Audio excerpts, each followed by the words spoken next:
M says that without you in the service, he fears for the security of the civilized world. Never again. Never?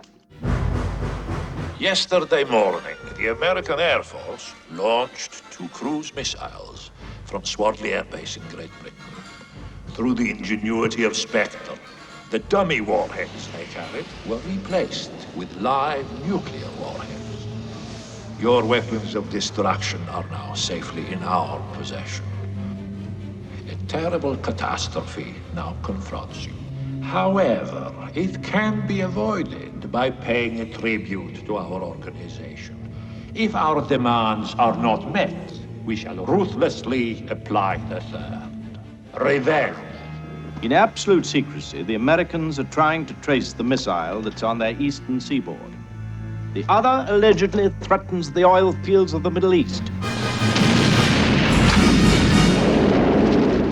What's the American story on how the damn things were stolen?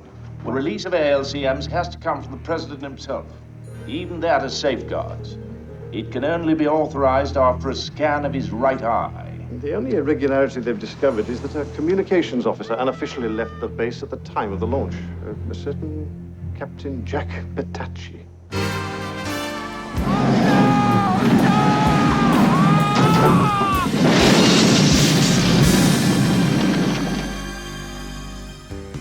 Maximilian Largo, born Bucharest, 1945, industrialist and philanthropist, resident Nassau, Bahamas. Felix? Yeah! Feast your eyes on that. What do you got here, James? That's Largo's lady. Her name is Domino Petacci. Air Force officer killed in that car crash.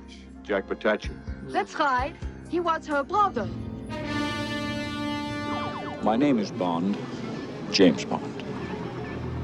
May I offer you a drink? Hello. You must be Mr. James Bond, right? Monsieur Largo. Are you a man who enjoys games? Depends with whom I'm playing. Danger! Every game has to have a winner. Where did you hide the bombs?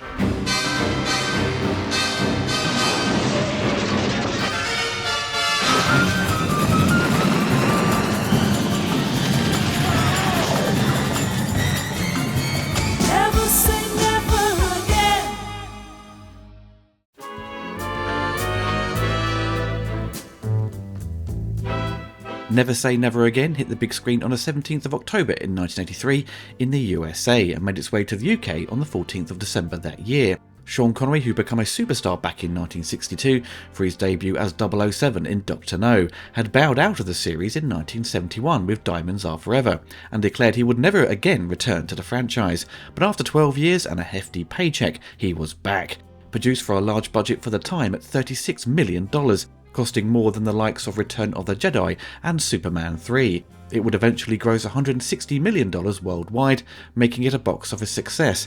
Its debut in the USA also made it the strongest opening for a Bond film to date. That year the film would compete with Octopussy, the official new entry into the Bond series, as Never Say Never Again was deemed as unofficial. This didn't stop the press pitting them against each other. Octopussy would ultimately beat Never Say Never Again at the box office, earning $187 million worldwide, but it demonstrated Connery still had a strong fan base, and the reviews at the time reflected they were more than happy to see him return. Gene Siskel and Roger Ebert loved the movie. Gene Siskel said he never cared for Roger Moore as James Bond and was very happy to see Sean return and declared Never Say Never Again a fantastic film, and praised Klaus Brando's performance as the villain Maximilian Largo. Roger Ebert was also enthusiastic to see Connery return and felt the same about Largo, further adding he was more interesting than what they had seen before in the Bond series. The US press were also similar with their praise. Newsweek said the film was handled with wit and style, but they did say the film was hamstrung by the script. The New York Times said that Never Say Never Again has noticeably more humour and character than the Bond films usually provide. The Washington Post said it was the best acted Bond picture ever made. For its UK premiere, the BBC, who are supposed to remain impartial, didn't hold back, with the presenter declaring that Connery was the best Bond. The UK newspapers were very supportive of Connery and the film, with David Robinson writing in The Times saying that Connery is back, looking hardly a day older or thicker. and still outclassing every other exponent of the role. The late critic and highly respected Derek Malcolm in The Guardian said the film contains the best Bond in the business, but nevertheless did not find Never Say Never Again any more enjoyable than the recently released Octopussy, or that neither of them came close to matching Dr. No or From Russia with Love. With the legal battles with Eon, who had the rights to produce films on James Bond, they were very unhappy from the get-go with the film going into production, as Cubby Broccoli felt he lost money in 1967 on You Only Live Twice, as Casino Royale, which was owned by Columbia Pictures, was released 2 months prior. But he did pick up a healthy 20% share of the profits from Never Say Never Again, due to a clause in the contract made with the writer and executive producer Kevin McClory in 1964 during their one-picture producing partnership for Thunderball. After Never Say Never Again, Kevin McClory soon began making plans for a third movie from his rights to the Thunderball script. In 1989, just weeks after the release of Licence to Kill, McClory announced his latest project, Warhead 2000, and even a TV series in 1992. Come the mid-90s, he was in talks with Liam Neeson to play Bond, and even Timothy Dalton was suggested, who was no longer playing 007, for his Warhead script, to start a rival series of movies with Sony Pictures, who still had the rights to Casino Royale. Obviously, these ideas failed to surface. In my journey to dig deep into the production of Never Say Never Again, the fantastic book Some Kind of Hero and 007 magazine were a great resource for information, so worth checking out to expand your James Bond knowledge. The film came about due to Kevin McClory and his involvement with Ian Fleming on Thunderball in the early 60s. Fleming had begun working with the independent producer Kevin McClory, who came to the attention of Fleming for his work on The Boy and the Bridge, and scriptwriter Jack Whittingham, who Kevin brought on board to work on a script for a potential Bond film before Albert R. Broccoli and Harry Saltzman came knocking, with the title Longitude 78 West. After a number of months working on the script, the story was developed and refined, and a new title was created, Thunderball. They attempted to get MCA involved to help finance and distribute the film, but there was reluctancy on the cost of making it. Not to let a good idea go to waste, Ian Fleming decided to turn it into a novel, but he didn't credit McClory or Whittingham. McClory had managed to obtain an early copy of the book and was upset he and Whittingham were not credited, and they took Fleming to court in London for a breach of copyright to stop publication. The plagiarism case was heard in March of 1961, and they allowed the book to be published, although the door was left open for McClory to pursue further action at a later date, and he did 2 years later, with the case of McClory versus Fleming. The case lasted 3 weeks, during which time Fleming suffered a heart attack, and it was advised that they offer a deal to McClory, settling out of court. McClory gained the film rights for the screenplay, while Fleming was given the rights to the novel, although it had to be recognised as being based on a screen treatment by Kevin McClory, Jack Whittingham and the author. On the 12th of August 1964, 9 months after the trial ended, Fleming suffered another heart attack, and this time it was fatal, and he died at the age of 56. By this point, Eon had produced Dr. No, From Russia with Love, and Goldfinger was soon to be released. Saltzman and Broccoli subsequently made a deal with McClory, who would produce Thunderball, but McClory couldn't produce any further versions of the script for 10 years after the Eon film was released in 1965. Come the mid-70s, McClory again was now free to pursue another James Bond film based on his script. It had the working title James Bond of the Secret Service. McClory wanted to entice Sean Connery back to the role after he bowed out in 1971, saying he would never return as 007. Sean did show an interest due to having some creative control and being involved in the writing process, and there was even talks of him directing it, but he didn't think he would be returning to play the part of James Bond. Kevin hired famous author Len Deighton, who wrote the Ipcress file, to update the material. A number of actors were mentioned in the trade press to play parts in the film, with Orson Welles as Blofeld, Trevor Howard to play M, and Richard Attenborough was mentioned as the possible director. Obviously this never came to be. In 1978, the working title changed to Warhead, with Paramount Pictures now showing an interest, and come 1980, producer Jack Schwartzman became involved in getting the project off the ground, after clearing up some of the legal issues still surrounding the script, but he didn't want to use Len Deighton's script, which made too many changes, and he wanted to keep the nuclear terrorism plot to avoid any legal troubles from those who held the rights to James Bond. Schwartzman even offered a partnership with Broccoli, having the chance to present the picture which he had done on Thunderball, but he wasn't interested. Schwartzman wanted Connery back to play Bond, and Connery agreed, but he didn't come cheap, at $5 million up front, and wanted casting and script approval, and a percentage of the profits. Schwartzman brought on board scriptwriter Lorenzo Semple Jr. to work on a screenplay with a focus on an older Bond. Lorenzo was best known for his work on the Adam West Batman series, and had recently worked on Flash Gordon. Schwartzman wanted him to make the screenplay somewhere in the middle between his campier projects such as Batman and his more serious projects such as 3 Days of the Condor. Sean wanted the film to have a modern edge, with taking ideas on what was going on in the UK. The Thatcher government was making lots of cutbacks in government services, and this new Bond film would follow with the 007 division losing funding. With Connery's creative control and the crew hired, he originally wanted Richard Donner, who had become famous for his work on Superman the movie, but Donner disliked the script. Bond veteran Terence Young was also approached, but he declined due to his loyalty to Eon. Connery, in his search, wanted the most artistic director he could have. Sean had worked with Irving Kershner in 1966 on the film A Fine Madness, and Kershner had great success in 1980 with The Empire Strikes Back, making him a bankable director. Kershner was approached and was happy to do it due to Sean's personal invitation, but Kershner said he wasn't fond of many of the James Bond pictures, and he didn't like the book, he revealed in the film's audio commentary. He felt it was the poorest book of the whole series, and only watched Thunderball once and didn't want to see it again. Once Kershner became attached, the writer Lorenzo Semple was getting frustrated with Kershner flip-flopping on his ideas. He would come up with an idea that he would later discard. The producer wanted to save money and attempted to cut back on the action scenes, and Sean would disapprove, saying he didn't sign on to this. With the constant changes and disagreements, Semple was ultimately fired. Due to issues with the story and dialogue not finding the right balance, British television writers Dick Clement and Ian La Frenay were hired to undertake uncredited rewrites of the dialogue. They were best known for comedy shows such as Porridge, where they would reuse some old gags. When you see those flowers over there, I want you to fill one for me. What, from here? Mr. Bond, I need a urine sample. If you could fill this beaker for me. From here?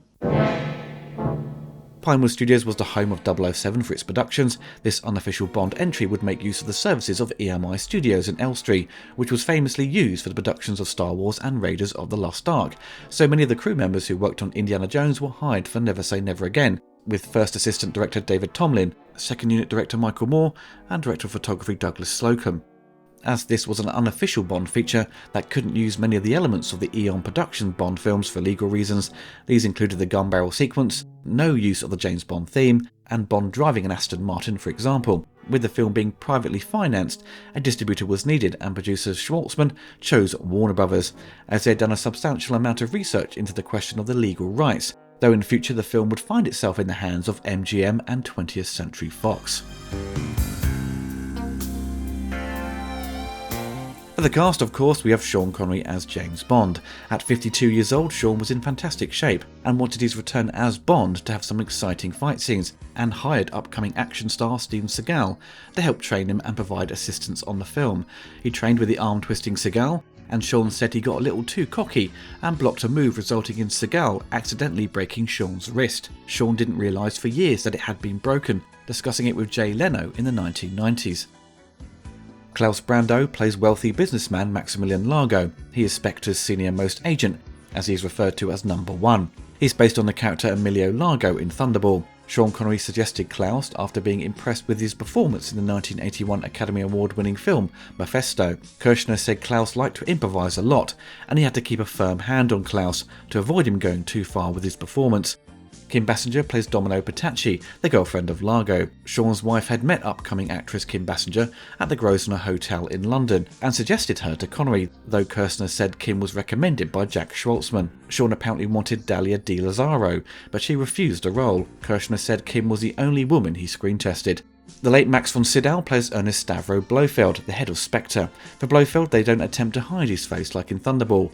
Max was a highly respected actor, best known for his performance in The Exorcist, and prior to this film he was Ming in Flash Gordon, and had a supporting role in Conan the Barbarian. If you look closely at the cat in one of the shots, you can see it making biscuits. Former model Barbara Carrera plays Fatima Blush, aka Agent Number 12 of Spectre. Who's Agent Number 8? Number 8? She's based on Fiona from Thunderball. When Barbara read an early version of the script, she was quite upset as the role was too small, but Kershner told her not to worry and that her role would be expanded on. Bernie Casey plays Felix Leiter, the first black actor to play the famous CIA contact and friend of Bond. Connery said in Starlog magazine that Leiter's role was never remembered by audiences. Using a black actor might make him more memorable. Kershner liked Bernie as he looked dangerous and didn't have a good guy face. The late Gavin O'Hillery plays Captain Jack Petacci, a USAF pilot used by Spectre to steal the nuclear missiles, and Domino's brother. I'm sure many of you remember Gavin. He appeared in Death Wish 3, Superman 3 and Willow. Rowan Atkinson plays Nigel Fawcett, who works at the Foreign Office in the Bahamas. Rowan was cast to help provide some additional comic relief. At the time, Rowan was best known for Not the 9 O'Clock News, and he had just appeared in the first season of Blackadder. Rowan would later parody Bond in a series of commercials for Barclaycard as Richard Latham, and in 2003 starred in Johnny English, inspired by the character from the Barclay adverts. Look, pull yourself together, it's only a bit of poo. Edward Fox was cast as M in order to portray the character as a young technocrat, in contrast to the older portrayal by Bernard Lee, and to parody the Thatcher government's budget cuts to government services. Edward, throughout his scenes, eggs up his performance so much he becomes a parody of a posh snob. The late Anthony Sharp, who passed away a few months after the film's release, plays as Lord Ambrose, the Foreign Secretary who orders M to reactivate the 00 division. Anthony had appeared in A Clockwork Orange and Barry Lyndon. Pamela Salem, a familiar face on TV, plays Miss Moneypenny. Pamela was best known at the time for a role in the kids' ITV show Into the Labyrinth. She popped up in many hit shows such as EastEnders, Doctor Who, Blake Seven and even Magnum PI. The late Alec McCowan plays Q. Alec was a popular actor on stage and appeared in a number of movies such as Alfred Hitchcock's Frenzy, the British comedy Personal Services directed by Terry Jones, and Henry V with Kenneth Branagh. And we have the late Pat Roach as Lippy, a Spectre assassin who tries to kill Bond at the clinic. Pat Roach had a role in Raiders, who gets into a punch-up with Indy, and had a larger role in the fantasy epic Willow.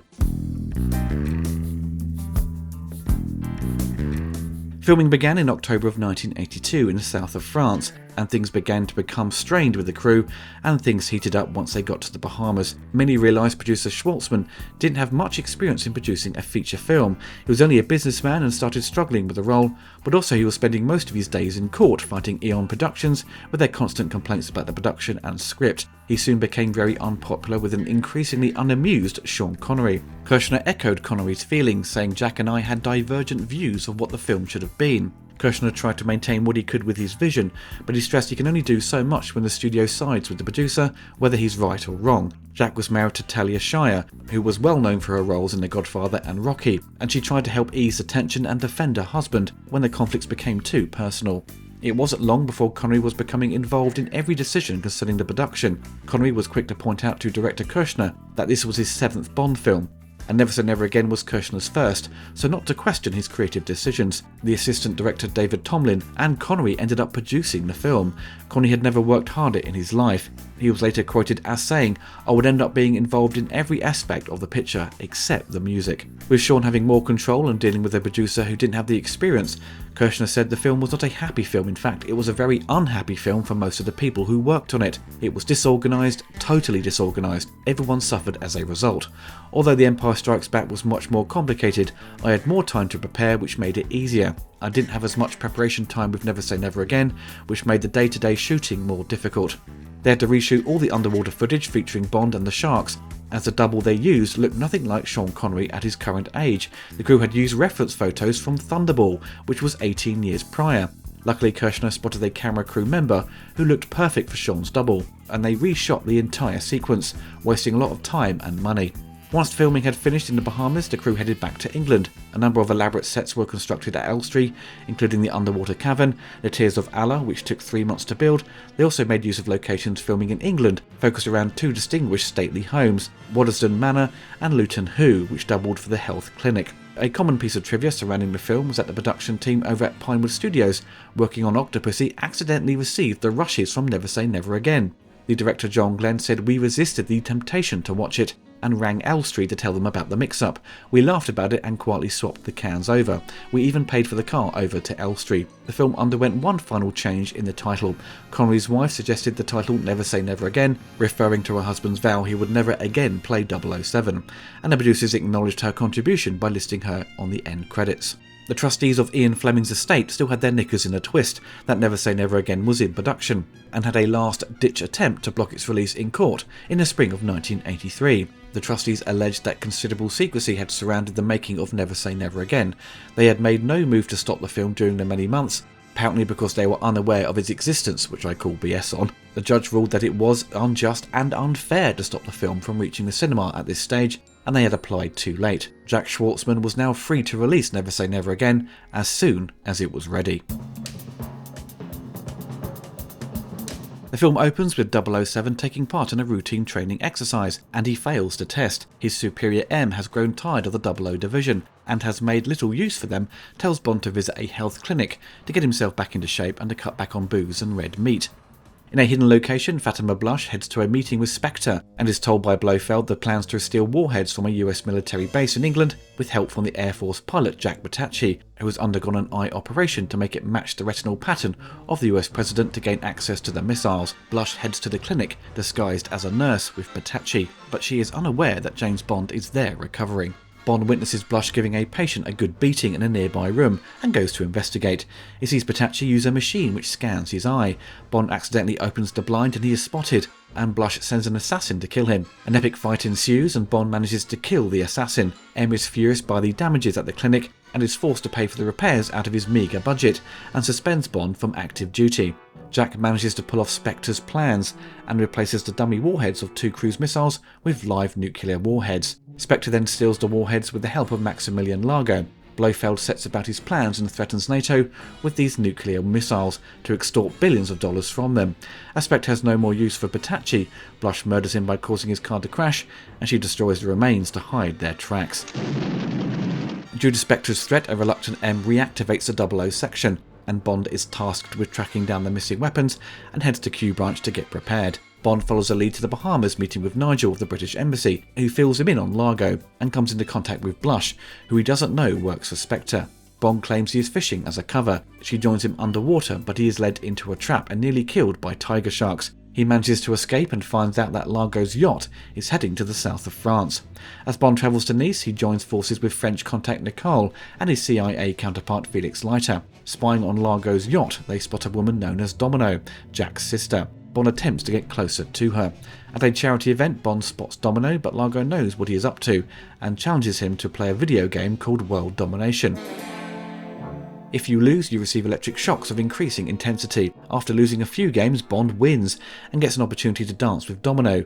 He informs her that Jack has been killed on Largo's orders. Returning to the villa, Bond discovers Nicole has been killed by Blush. He gives chase on his modified motorbike. He and Blush face off and she is killed with an explosive dart from his trusty Q Branch fountain pen. Bond sneaks out to Largo's yacht, but he is caught, and he is taken to a hidden castle with Domino, who knows the truth and no longer wants to be with Largo. Bond is now running out of time and has to escape and save Domino and the world before the nuclear weapons are launched. As the official James Bond movies made use of the UK effects industry, Never Say Never Again would make use of the US company Apogee, set up by John Dykstra, who left ILM after creating some of the pioneering effects on Star Wars in 1977.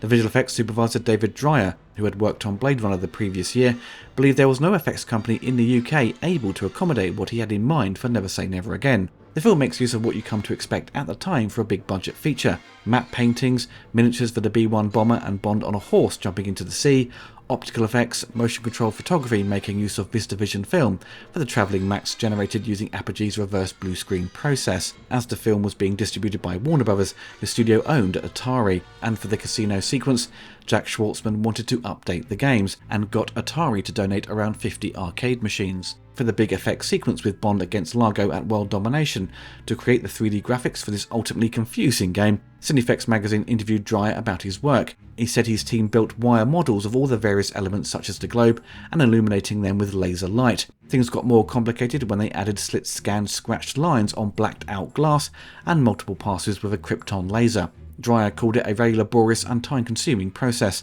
The interviewer at Cinefex did ask if it would have been easier to just animate the video game sequence. Dreyer said they had done some tests, but the results weren't to their liking. The effects in the film are to a high standard for the time, but now appear dated and not that interesting in terms of execution. You're always going to get visible matte lines when having miniatures against a daytime background. It's very tough to eliminate them. The video game sequence, which is madly creative in how they produced it, feels so out of place in a Bond film. As it was the 80s and during the big craze of video games, it seemed right to capitalise on its popularity. Superman 3 would do the same, but in hindsight doesn't fit. Though it's a shame we didn't get to see Connery playing Pac-Man, for example, and looking totally confused.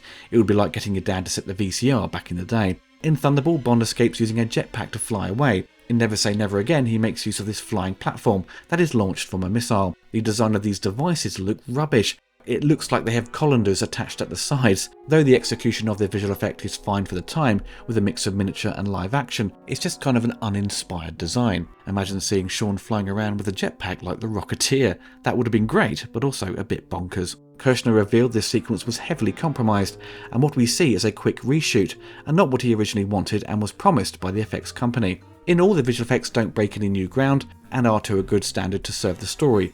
The video game sequence is certainly very inventive in how they produced it, but like many movies, you are seeing a video game created by people who don't know how to make games. So you have this weird end result that looks visually interesting, but ultimately makes little sense.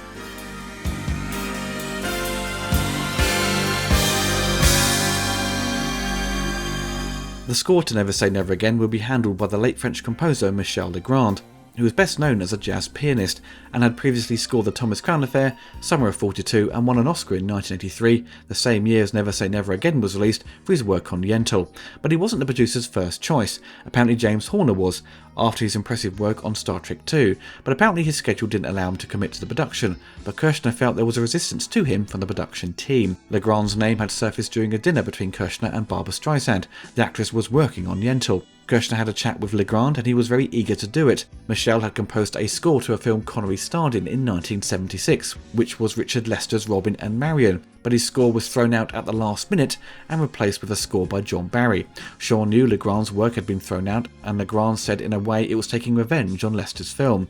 Legrand pointed out that ironically Never Say Never Again shared the same theme for Robin and Marion. Kirshner felt Legrand was more interested in writing songs than scoring a picture. Once it came to editing, the score didn't fit the movie, so they had to move the music cues around to make it work. Kirshner said the score was passable and spoke honestly, saying it hurts the film. Michel Legrand would write the main theme for the song Never Say Never Again, which featured lyrics by Alan and Marilyn Bergman, following his collaboration with them on Yentl. Bonnie Tyler was originally approached to provide her singing talents, but she declined, feeling there wasn't anything you can do with that song, and felt deflated after hearing it. Warner Brothers had commissioned Stephen Forsythe and Jim Ryan to record a song with soul act Phyllis Hyman, but the track couldn't be used as Legrand was contracted to provide the song, and he threatened to sue them, claiming he had the right to produce the title track. The song would eventually be performed by Lanny Hall, the song partly orchestrated by her husband, Herb Alpert. Lanny would later say that the song didn't work and felt out of place for the intro of the film. The song would fail to have any impact on the music charts. I must admit I don't dislike the song. Lanny is a fantastic singer with a great range. It starts out really well but soon loses its momentum and lacks the energy to make any punch. Having the title Never Say Never Again doesn't help with the lyrics. Also, in my mind, it does sound a bit like the theme tune to the show Bergerac.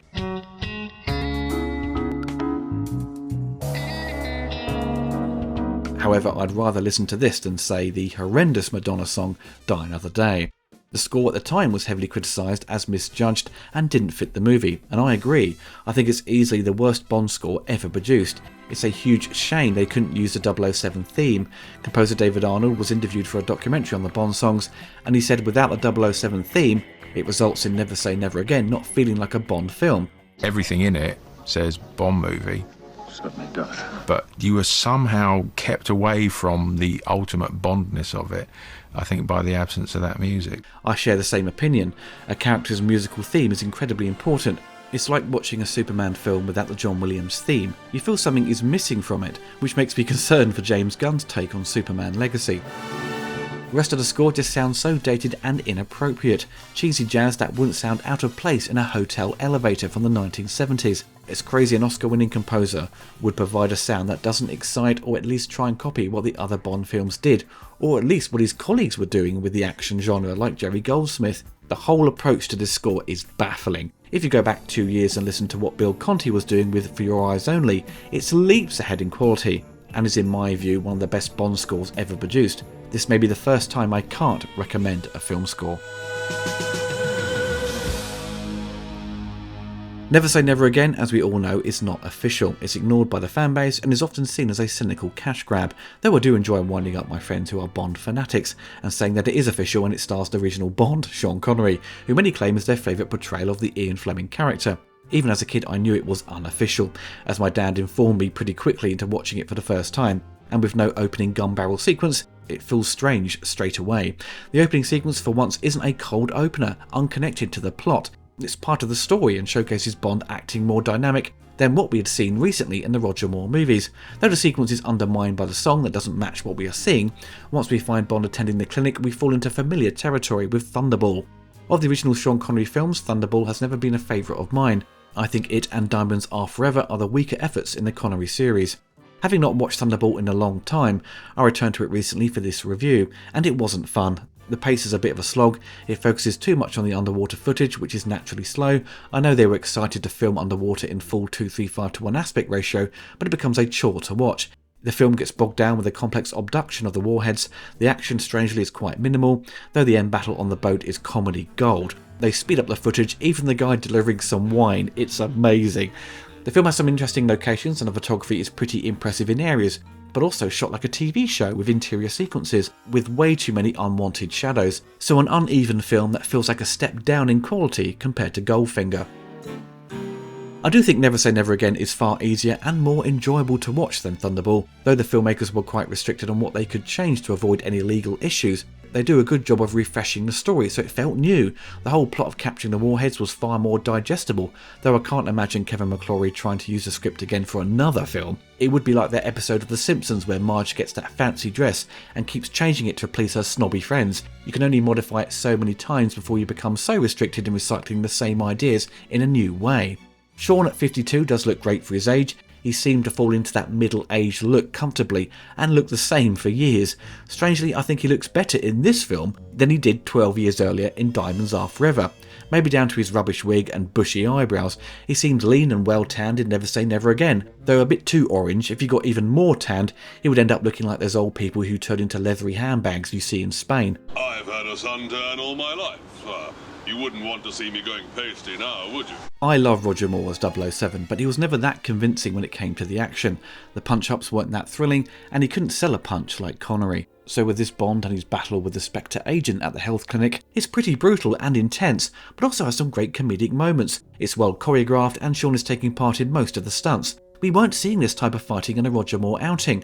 This is where Never Say Never Again felt more modern, with what was going on in the action genre. The Eon-produced film stuck to formula and played it safe. It's not to say the stunts were subpar in, say, Octopussy. The stunt performers were as daring as ever, but it all felt like familiar territory. Comparing this film to Octopussy will always happen, and when you look at Eon's films, they are a well-oiled team. Things are polished in all areas of the production, from its design to effects and music, though the script is wobbly and has some clumsy and dated comedy, especially with the Tarzan sound effect thrown in that always makes me wince.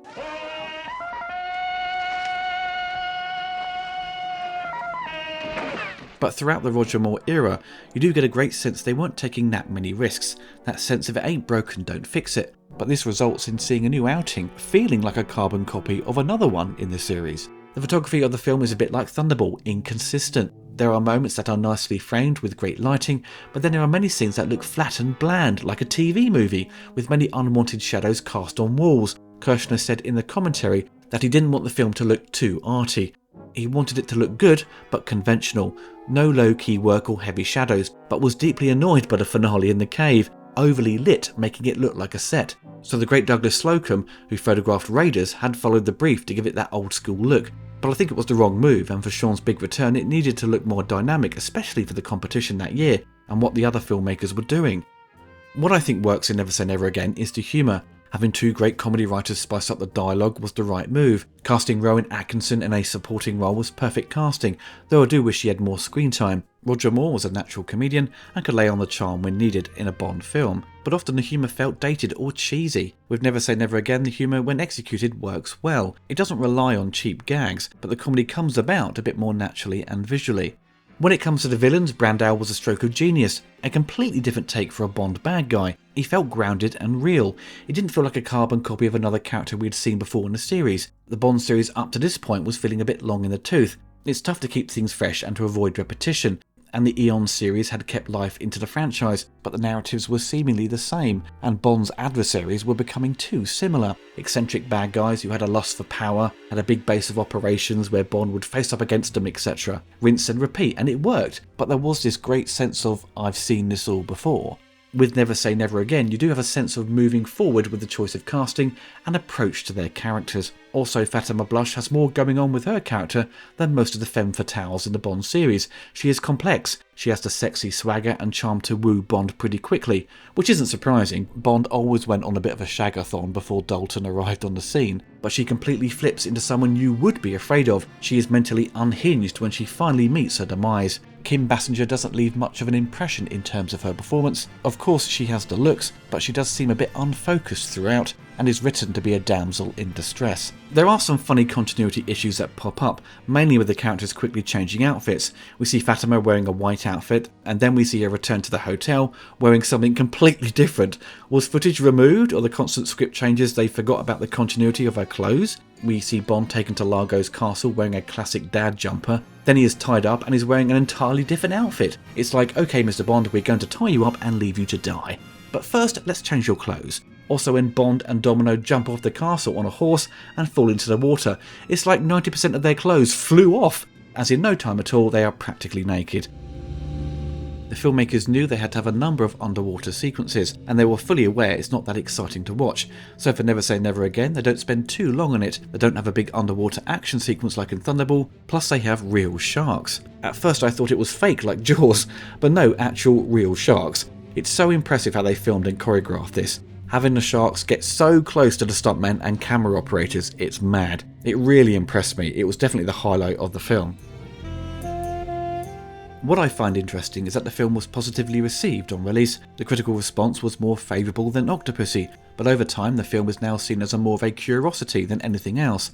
To be honest, I don't think Octopussy and Never Say Never Again are great movies. On face value, Never Say Never Again was made for a big payday for Sean to return and for Kevin McClory to get another opportunity to use his Bond script. I definitely think a lot of creativity was put into the film to do something different, and I appreciate that despite the mangled production and its conflicts between the cast and crew. I think Sean Connery had the smarts to make the film ultimately work. It's not an all-out action film with stunt after stunt like Octopussy. It's more of a thriller, which I think was wise. It's by no means the worst or the best of the Bond films. There are a handful of the official ones I think are less enjoyable to watch than Never Say Never Again. It's just a shame the film is missing a few ingredients to make it feel like a 007 adventure. And that just goes to show you, just a few elements can make a big difference, and it also demonstrated how important music is. If you take away a strong recognisable theme tune, it does change the viewing experience, and for this being a prime example, it takes away what makes James Bond so great.